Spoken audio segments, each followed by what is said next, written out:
Okay, welcome everybody. Today's lesson is on developing young learner listening skills. And the first thing I want to establish is a kind of baseline. I want to know where you are with listening skills amongst your young learners. So I'm going to send you off to breakout rooms in a moment, and I would like you to discuss this question with your partners. What kind of listening activities have you been doing with your young learners? And how do you feel about them? Have they been successful? Have you had any problems? What were the problems? Okay, so basically, what have you been doing in the realm of listening with young learners? So let's see, we've got, we could do 4 breakout rooms. I'm going to send you off, say hello to your new partners when you arrive, and get talking. I'll give you 3 or 4 minutes for this at most. No, I think it's just 3. No, it's 3. There are 3 people, 4 rooms. All right. Yeah. Okay. Sorry, my maths is terrible. Sorry, guys. We're doing developing young learner math skills in a later development session, so you're fine for now. Thank you. Sign me right up. Nice. Okay. Sorry, guys. This is my first session.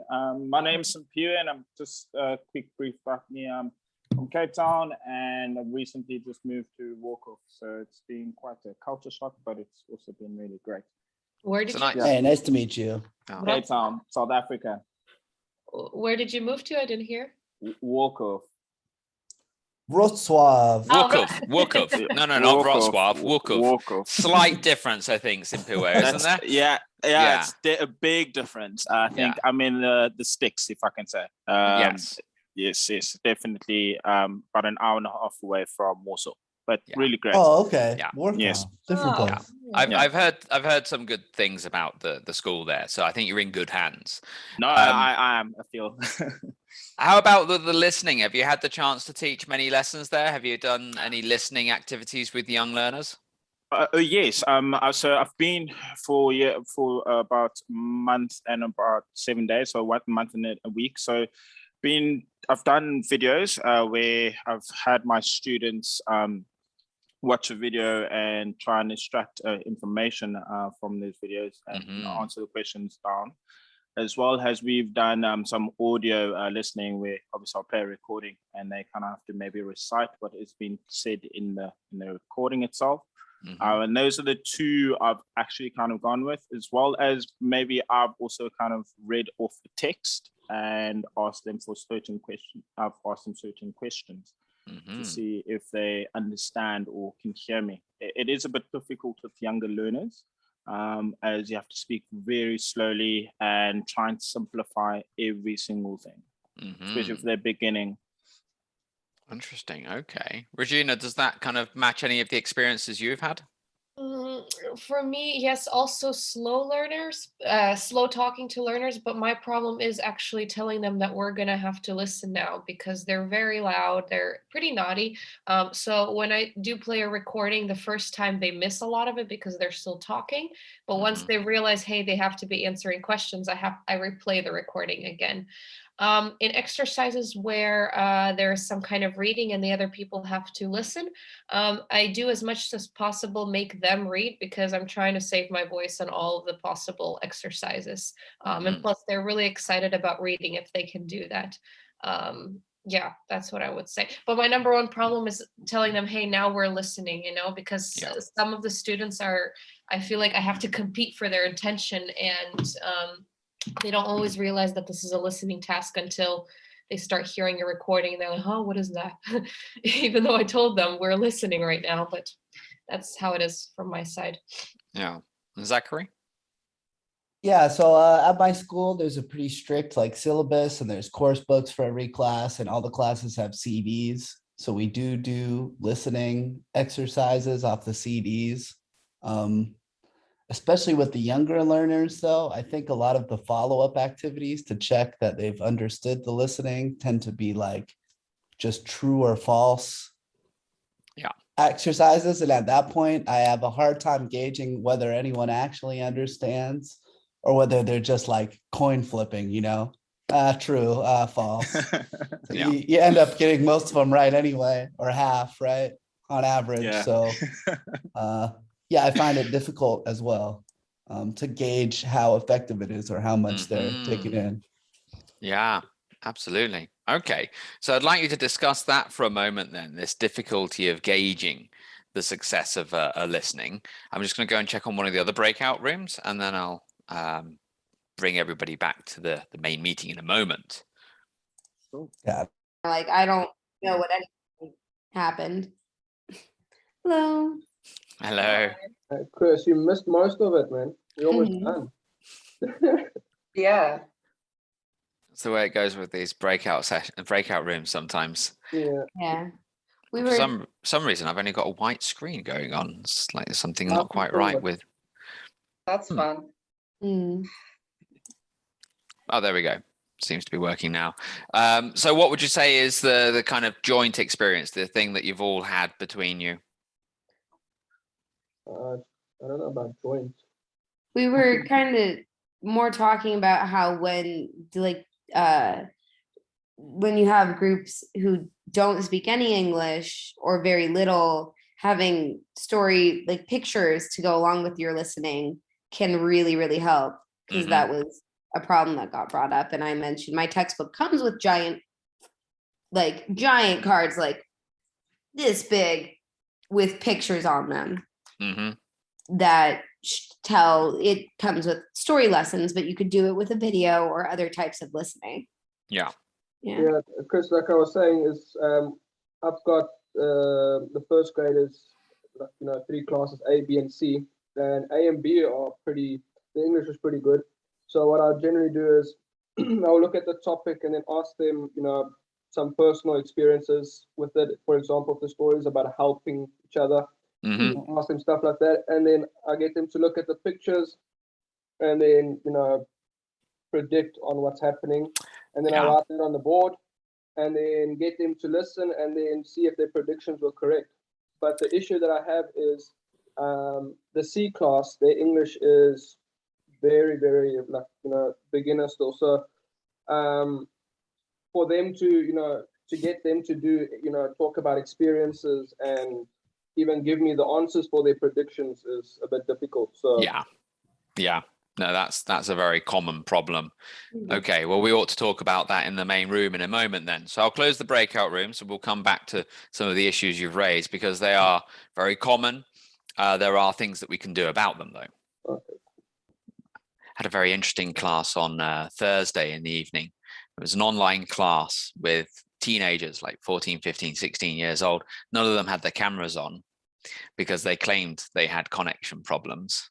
We were doing activities in the book and I always gave them a minute to write the answers in their book when we had it on the screen. And about 15 minutes into the next activity, it turned out that when one of the students said, "I've written everything," what he meant to say was, "I've written nothing." So he didn't know what the possible answers were because he hadn't copied the answers from the first task.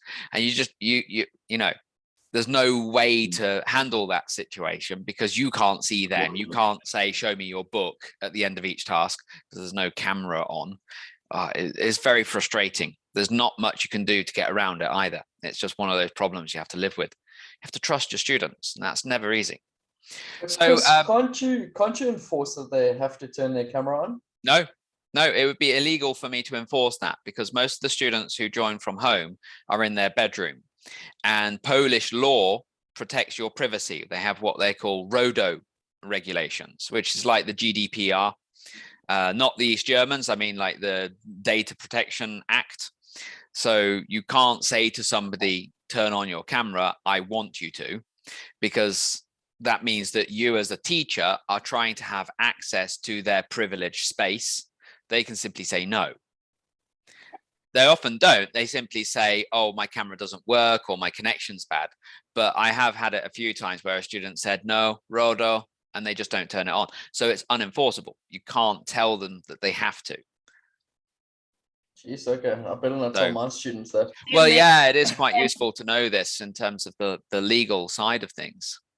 What could happen to you? What are the ramifications of you like enforcing it? Oh, I should imagine that it would just be a slap on the wrist. Somebody would come and say, "I'm sorry, but you can't tell your students they have to."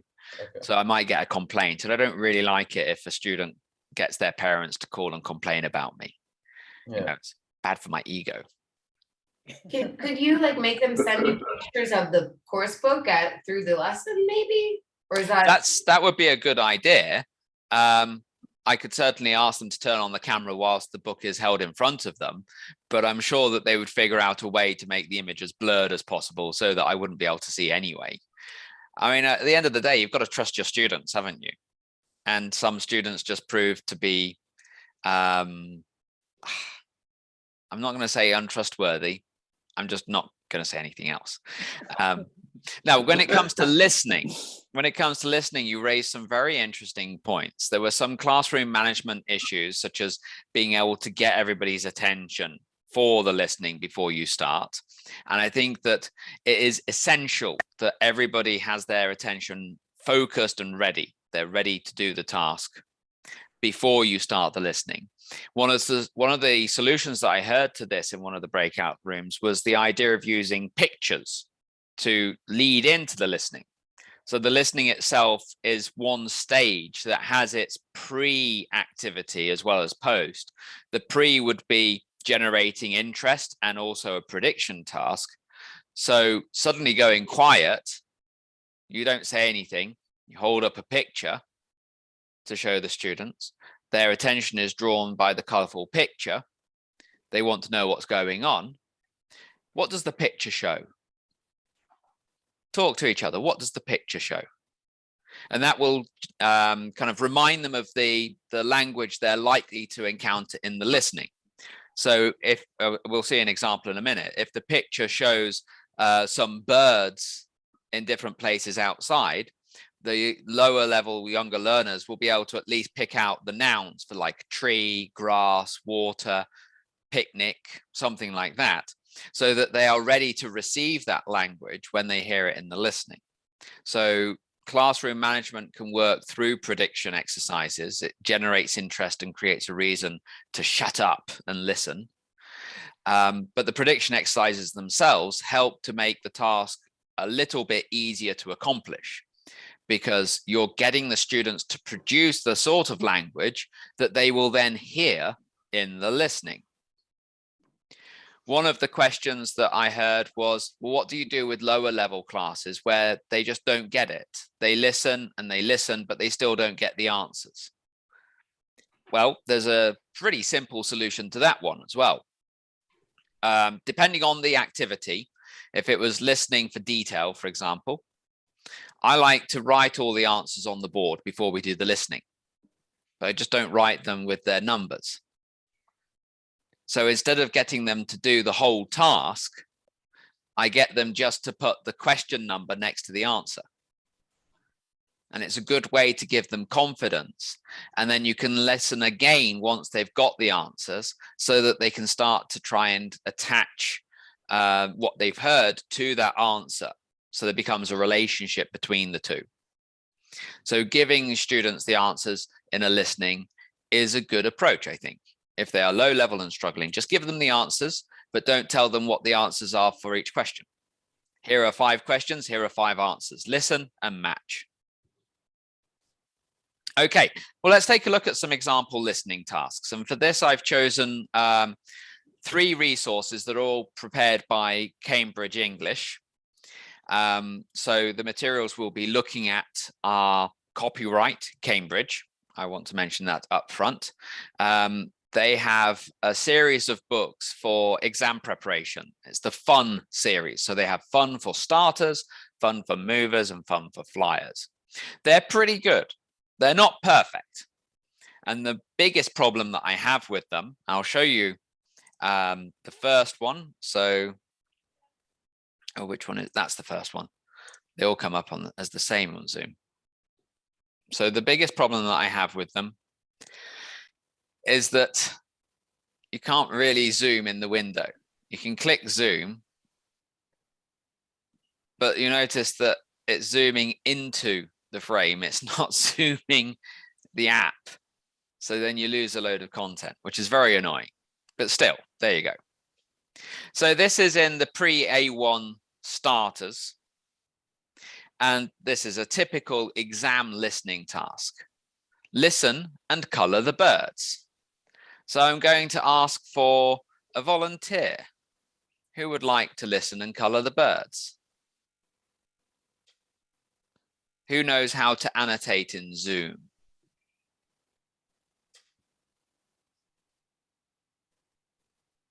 I'm going to nominate Simpiwe. Oh, great. Are you on a computer though, Simpiwe? No, I'm on my cell phone. Oh, okay. Well, in that case, I'll have to nominate Cam. Great. Thanks, Cam. So Cam, get the annotate menu ready. Where is that? So you go to the top of your Zoom window and it says view options, Okay. and then it should say annotate. Annotate, Yeah. Okay. And you're going to use either the highlighter or the draw tool or something. You just have to be quite quick with the colors. Okay. So we've got a picture here and it shows some people outside and we can see several birds in the picture. Yeah.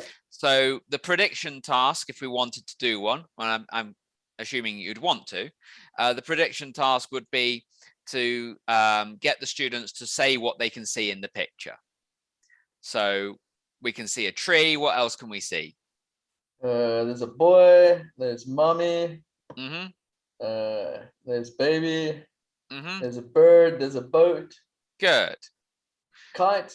Yeah. Kite, very good. So all of the language is pre-A1 level. It feeds out of the word bank for this level. I could then ask some other questions that would lead to the answers. So things like, what is the woman doing in the middle? Oh, she's painting. She's painting. Because maybe we'll hear something like, see the woman painting a bird, something like that. Yeah. Okay. So let's listen. And as we listen, your job is to color the birds. I know it's stressful. So Are you much ready? pressure. So I much know. pressure. 4D. Red, blue, and yellow. Can you hear it okay? Yeah. Great. Look at the picture. Listen and look. There is one example. Can you see the bird in the tree? Yes. Good. Colour it yellow, please. Pardon? Colour the bird in the tree. Colour it yellow. Can you see the yellow bird? This is an example. Now you listen and colour. 1. Look at the bird on the kite. Oh, yes. Can I colour it? Yes. Colour it blue. Great. Very good, Cam. Well done. Is that The working? bird on the kite is blue now. 2. Find the bird on the boat. Sorry, which bird? The bird on the boat. Colour it orange. Orange. OK. I'm doing that now. You're acing 3. the test. Can you see the baby? Yes. She's holding a bird in her hand too. That's right. Let's colour that bird pink. OK. Now there's a pink bird in the baby's hand. 4. Can you see the girl? She's painting a picture. Yes, I can. And there's a bird in her picture. Yes, there is. Colour that bird red. Red? Yes, please. There we go. And you get the idea, yeah? Winner, winner, chicken dinner. There you are. You did a super job, everyone. Well done, Cam. Champion. Excellent. So yeah, it's fairly simple. Notice the redundancies built into the task. You never only hear the word once. You'll probably hear the name of the bird, or at least the description of where it is, twice, and the color probably twice or more.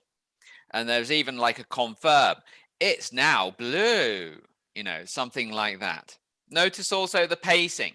At pre-A1, we're going to lose most of the features of connected speech that we would expect to find at higher levels.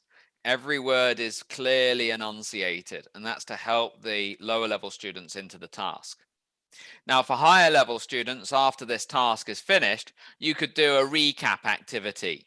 Which bird is blue? Which bird is pink? Which bird is red? Something like that. If you feel that the students have enough language at their disposal. If they're lower level students, you could customize the task a little bit more afterwards, just getting them to point at the different colors or at the different birds. Yeah, so you're basically doing the listening again, but with slightly different language. Gives them a bit more exposure to the language around just here. But excellent, well done. So that takes us then on to our next one, which would be, let me get rid of that. Thank you very much, starters. So the next one we're going to look at will be at A1 movers. It's a slightly different task. And this one will require the text annotate option. So who would like to be our volunteer for this one? Regina. Hello. Okay, let me just annotate the option. All right. So let's have a look. Here we go. We've got a bigger screen. So where is the boy? The boy's in a zoo. Very good. What can we see in the picture? Tiger, trees, rocks, penguin. Aha, very good. Mhm. Okay, so this is Peter's day at the zoo. Let's listen to Peter and let's write the information on the screen. So you're going to use the annotate and the text option, so you can just type away. Okay, cool. 2E. Animals, animals. Listen and look. Can you hear it okay? Mhm. Great. There is one example. Hello, Grandma. I'm at the zoo. Hello, Peter. Wow! Which zoo? I'm at World Zoo. You spell that W-O-R-L-D. World Zoo. It's great there. I know. Can you see the answer? Now you listen and write. 1. Who are you with? I'm here with Mum. So you're there with Mum. That's nice.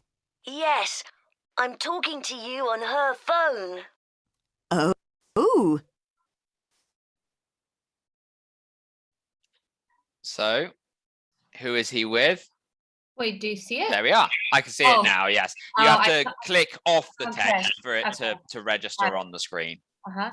2. where are you now? We're by the cafe. What can you see? I'm looking at 5 monkeys. They've got really funny faces. 5 monkeys. I love monkeys. Me too. 3. Are monkeys your favourite animals? No, they aren't. So which animals do you like best? The dolphins. They're very good at jumping. Yes, dolphins can swim very well too. I know, Grandma. 4. You can ride some animals here. Which animals? You can ride a horse. It's really big. You can ride a horse there? Yes, Grandma. I'm not frightened of that. 5. There's a shop here too. What can you buy there? Well, I want to buy a book. I'd like a new book. Good idea. Perfect. I'm Everything so was nervous. spot on. So there was a bit more involved in this task. We had to do the spelling of things for proper nouns. So the names, like the name of the zoo, the spelling is given. The students are not always expected to spell different or unusual words, and certainly not names. But if the word is in the kind of dictionary for that level, they might be given it to spell like horse or dolphins. So they have to be able to produce that language a little bit. Notice as well, we had that same redundancy. Who are you with? I'm with mom. You're with mom? That's fantastic. You know, they get the second chance to hear it. And in the exam itself, they will listen to everything twice to begin with. So there are plenty of opportunities. At lower levels, it's all about building confidence. It's all about giving them the chance to listen again. And it makes a very big difference. Okay. And once again, the material is taken from one of these Cambridge English resources. Who would like to be the guinea pig, the volunteer? I think Shirin is putting her hand up. Thank you so much, Shirin. Sure, hang on, let me unmute. Okay, so let's take a look at this. This is a multiple choice listening. Let me see if it's, there we go. So the way this works then is we listen to these different scenarios within the same kind of contextual area. Here it's going to be the classroom. And we'll hear a series of questions. So we have to choose the right answer for each one. You'll notice that this task is going to be a little bit more complex in one way compared to the ones we've seen at pre-A1 and A1. So Shirin, use the annotate tool and the highlighter or the draw or whatever you like. Just mark which of the options you think is correct. Okay. 9B. Can you hear it? In my classroom. Great. Listen and look. There is one example. Where can William sit now? Can I sit on one of the new dark blue chairs today, Mrs. White? Not today, William. Sit at your normal desk by the door, please. Can't I sit at the back of the classroom with my friend Charlie? Sorry, not this morning.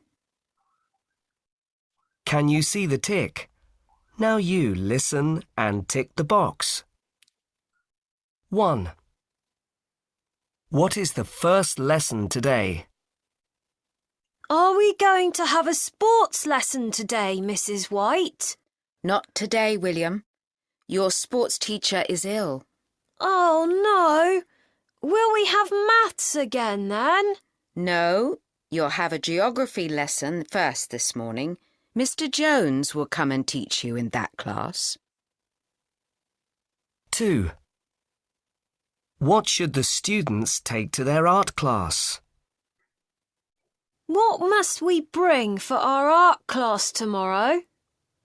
You'll need to bring some glue. That's all. But what about scissors? We're going to cut out some pictures from magazines again, aren't we? Yes, but I'll give you those. I'll give you pencils and rubbers too. 3. What did William forget to bring to school? Now, have you got all the things that you need at school today?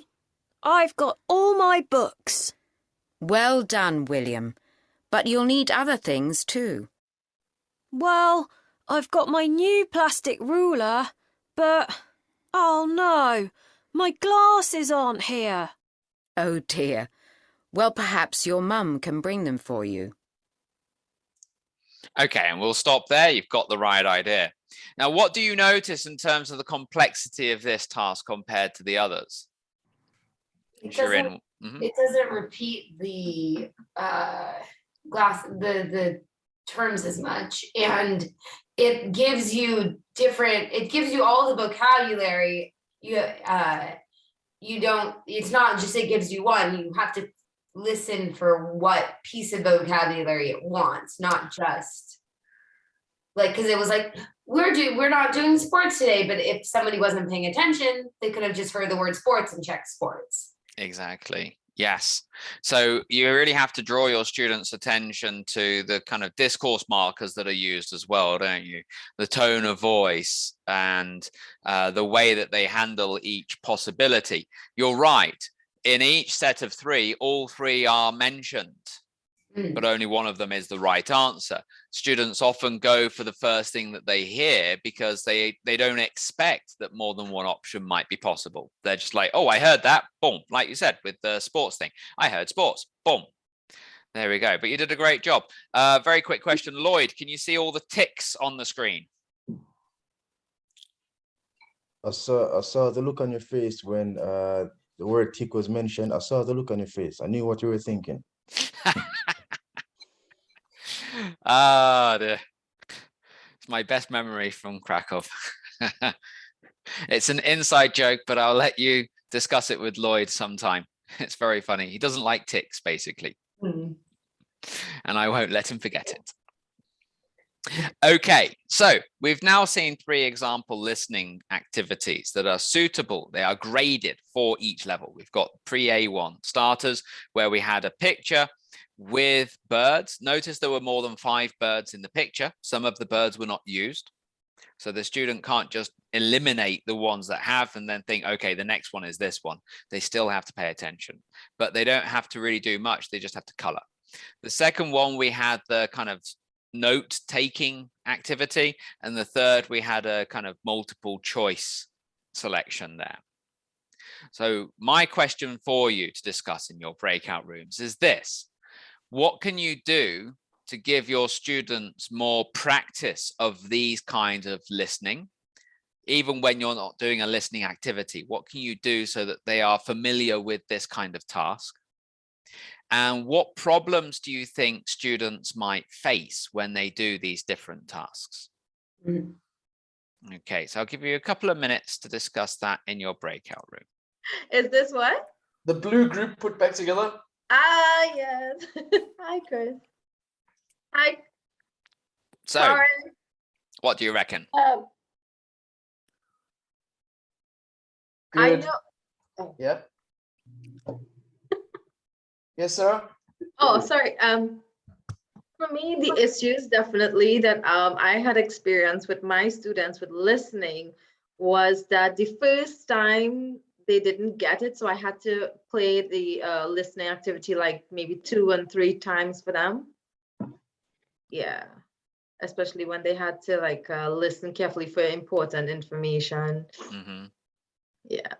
I found that same thing. You got you play it the first time, you have the good students that get it. Yeah. Bad students that don't, and because they don't get it in the first round, they're just acting up. And then when you're playing it the second time, the bad students are now trying to listen, and the good students are finished. So now they're acting up, and it's like you've got to contend both ends. Yeah. I mean, this becomes a classroom management issue, certainly, but we can start to diagnose what's going on here a little bit. And I can relate it to one of my own experiences. When I was at university, struggling with my physics degree, I discovered that you could do elementary languages and get credit.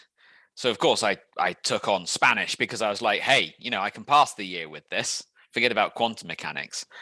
And for the final task of the exam at the end of the year, we had a listening. We had to do a little bit of note taking. We had like, what did the person drink at the bar? What did they eat at the restaurant? Stuff like that. And with the what did they eat at the restaurant? Now, granted, this is back in 1999. Okay, this happened to me, and I still remember it. Showing your age, because yeah. The answer to what did the person eat was a mixed salad. But in Spanish, that's una ensalada mixta. and there was no way to slow down the recording. And I listened to it again and again because it was on a cassette tape. That's showing my age as well. But you could press play, rewind, like this. Una ensalada mista. I was like, what's an ista? What's a misna? I had no idea. We're going to be coming back to this part of the listening very soon. But what do you think my biggest problem was? Just too fast. The pronunciation was all mixed in. Now, if I was able to listen to it in Google Translate, if I typed in what it was, would I be able to understand it? Yeah. Yes. It would be slower. Because it would be not just slower. There would be 3 words. Una ensalada mista. Not una ensalada mista.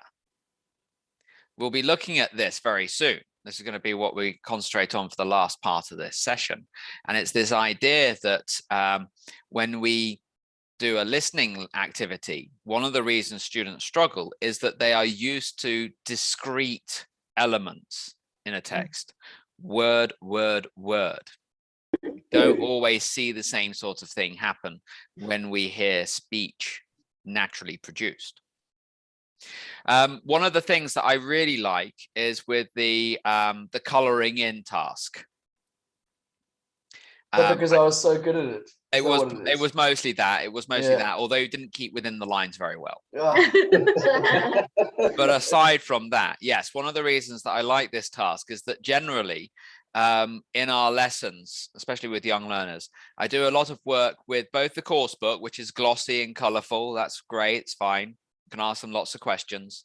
But with the workbook is on cheaper paper and it's black and white. So when we've done a vocabulary exercise, like here are 8 pictures, write the vocab word underneath.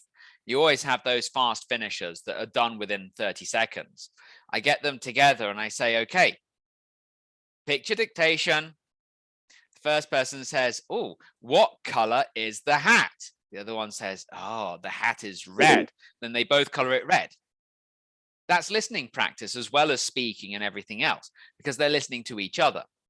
And by the end of every school year, their workbooks are just chock-a-block with illustrations and color. They are as colorful as the student's book.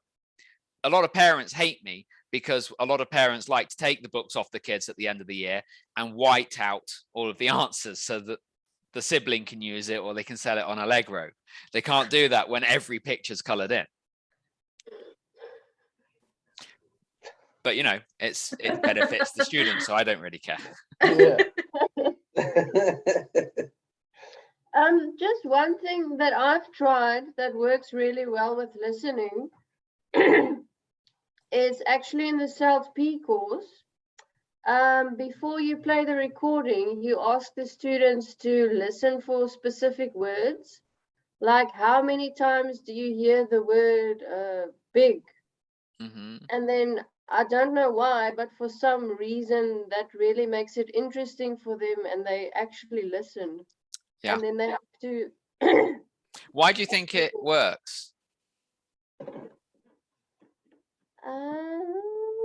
Makes it more interesting, maybe.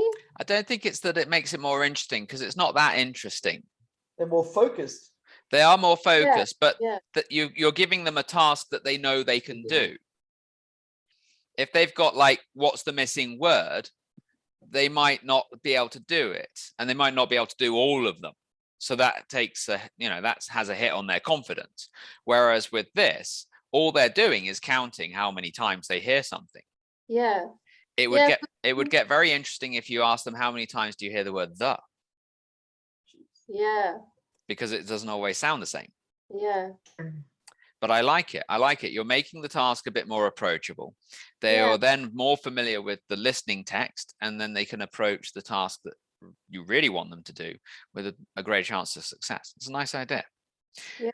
For some reason, they like doing it. I'm not sure why, but they like it. If they can do it, they like it. That's Yeah. my experience. If a student can do the task you give them, they're happy because they can do it. Okay, let's go back to the main room and we'll look at this idea of connected speech. We left the group. Yeah. Oh, never mind. You missed the Oscar speech. It was an the Oscar timer and you just completely missed it. So Yeah, they kicked you off the stage. Sorry. They started playing you out. We were talking about dealing with students with learning disabilities and how different ways to combat that, especially when the parents don't want to believe their child has a learning disability. Yeah. Or if they don't show. I think this is something I might have talked about with you guys before, but with dyslexia, for example, dyslexia shows in English when it doesn't show in other languages. Because it's related to what we call orthographic depth. We say that a language is orthographically deep if there is a bigger divide between how you write the language and how you pronounce it. And in English, there is a massive difference. Right. So in England, I think the numbers are somewhere around the 10% mark. 10% of all people in England have some form of dyslexia. But if you cross the border into Wales, here we're talking about the same kind of people, more or less. But if you go across into Wales, that number drops down to 2%. But that's because Welsh is a more phonetic language. So you don't have to think about how each aspect of language works. Anga, did you have a question? Oh, I guess not. Okay. maybe you wanted the smiley face. Okay, now one of the things that some of you were talking about was that as you go up the levels, it gets harder to extract information from listening. And it becomes harder generally to run a successful listening activity. One of the reasons for that is that what we've done so far is not teach anything. We have not taught listening. Have you noticed? All three of those activities we just did, none of them teach listening. What do they do? It's like practice. Nope. They're testing. No, they're testing. Someone said, yes, well done. They are testing the skills the students have developed. And a lot of that comes across from L1. You know, listening for comprehension is a skill that you build in L1 and you can transfer it across. There are things that come from just doing a lot of something. You practice, and you start to pick up what's going on. But the activities that you find in most course books are testing activities. They're not teaching activities. Listening itself is a very difficult skill to teach because the easiest way to teach it is to turn listening into reading and give the students the tape script. But that develops their reading skills, not so much their listening skills. So if we want to actually develop people's listening skills, we need to go into the heart of listening itself. And for that, we need to start thinking a little bit more about phonology. So with better students, when they go up the scale, in fact, even around movers and above, so high A1, A2, you can start going through, for example, a tape script, but not for the language, but rather the tone of voice. So you could use smiley faces. When someone is saying no, show with a sad face. If somebody's showing that they're happy, show with a smiley face. And then they can link the words with the emotion behind it and how that carries the answer. One of the other things that we can do is to start concentrating more on aspects of connected speech. So I've got a little Jamboard here, and I'm going to share it in the chat for you as well. So you'll all be able to come in and add your contribution in a moment. The Jamboard here is going to look at elements of connected speech. You might already be familiar with many of these, but we're going to build up some more examples together. And I've highlighted 5 areas that we can consider for connected speech. So when people are speaking, the first thing that you often find is catenation or linking. And this is simply the process by which, when we speak at a natural speed, words stop becoming individual units and they start to run into each other.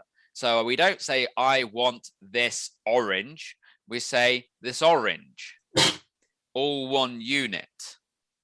That is called catenation. When you go off to the breakout rooms again, for the final time very soon, I'd like you to look at these slides and add another example. The next one that we often find is called intrusion. Intrusion is basically a laziness effect. It's difficult for us to say, he asked when we're speaking at speed. It's difficult to do that because we're going from the he, a high vowel, to r, a low vowel. We need a transition. So another sound, another phoneme appears, and it's usually a y, a w, or a r, and it goes in the middle. So instead of he asked, it would be he asked. But we need our students to be aware of this, because if they hear he asked, they might say, what is yasked? They might not know it if we don't teach this to them. The next would be assimilation, which is where two sounds come together and we get a different phoneme in use. Forgive me for writing DZ instead of the little kind of squiggly Z, but I didn't have access to it very easily in the paste settings. So did you becomes did you. So we've got a j sound, and it's just a collision of the two sounds. The d and the y becomes a j sound. You'll notice that there are overlaps between assimilation and intrusion, because we suddenly have that z sound in the middle of did you. It wasn't in did or you, and it appears here through assimilation. So there is overlap of ideas. Speaking of overlap of ideas, we have elision, which is where one of the consonant sounds might be dropped. We don't say next door, we say next door. The T is dropped. The D is a stronger consonant, so the T disappears. And germinates are the same idea, but with an element of symmetry. So pet turtle, we only hear the T once, because one word ends in T, the next begins with T. So a geminate, I think it is actually geminate rather than geminate, is the same idea as elision. Elision is basically every case, and a geminate is where it's only the last letter and the first are the same. Okay, so that's a very quick idea of connected speech. You've all got the chat. Some of you I see are already in the Jamboard. I'm going to give you 5 minutes. Work quickly with your partners in the breakout room. Can you decide on one more example for each of those pages? As soon as you've got it, throw it onto the Jamboard. Okay, guys, we're almost at the end of our time together today. So let's just do a very quick spot of feedback. We've got some nice ideas in there. Yeah. And you'll notice as well, as you were working through this task, that there is a lot of overlap between the different categories. It's not always just that this is one sort of phenomenon and not another, because they're all about the way that our mouths work. They are all in a way linked together. So yes, we've got an apple would be pronounced as one unit. That's a good example. Yeah, we've got the how are you. That's a very good example, because the w becomes a bit stronger. How are you? How are you? So it's a stronger w sound. In how, most people don't really pronounce that terminal w very strongly, but it becomes stronger on intrusion. And yeah, he ate is a very good example. With assimilation, go on or going on, I would say that's more a case of intrusion with the w sound, but you could argue that it's like this. Could you? Definitely, we have that j sound. Elision, yeah, good night. Maybe not goon night, but good night. You kind of lose a bit of the sound in the middle. And we had first time and first time, so that's a classic, isn't it? Absolutely. Excellent. So yeah, if we really want to develop our students' listening skills, it's essential that we start focusing on aspects of phonology that they might not be aware of, because it's not present in L1. When they see that words are linked together, they will start to recognize those linkings when they listen. And that will reveal the answers to them better than just testing, especially if they keep getting answers wrong. One of the reasons they're doing that is because they're hearing something that's not there. And on that point, I'm going to stop the recording.